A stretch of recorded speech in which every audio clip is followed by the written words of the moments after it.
Hello, ka-organic! Welcome to my vlog. So before ako magpatuloy sa mga hindi pa nakasubscribe sa ating YouTube channel, please click like and subscribe na para updated kayo sa next video ni upload ko. Thank you very much.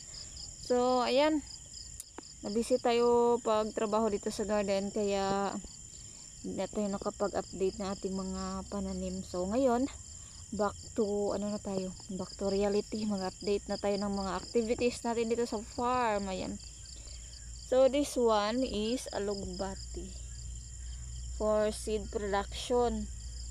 Iba yung pang market namin. Ito gi-separate ko talaga sila para mag-produce sila ng seeds. Yun lang yung trabaho nila. Trabaho ng alugbati natin. Mag-produce ng seeds. Ayan. So sarap na siya kunan o ng ano. Sarap na siya na ikat. Pero hindi pwede kasi nga for seed production siya. Meron tayong gitanim doon para sa pang pang kusina. Ayan, oh, meron na siya, oh, nag-start na siya seeds. Ayan. So maka-happy. Sako lang yung gitaniman ko sa kanila. Ayan. So kung may mga kayo dyan, mga vacant space kayo, pwede kayo magtanim sa sako katulad nito.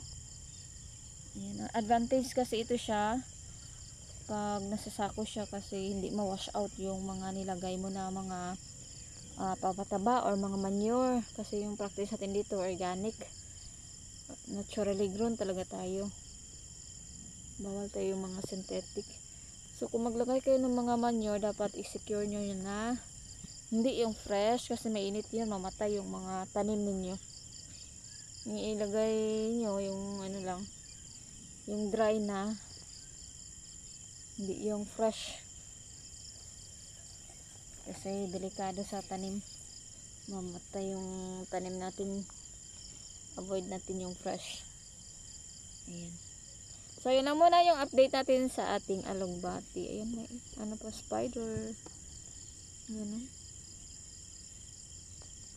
alugbati. Naturally or organically grown alugbati for seed production.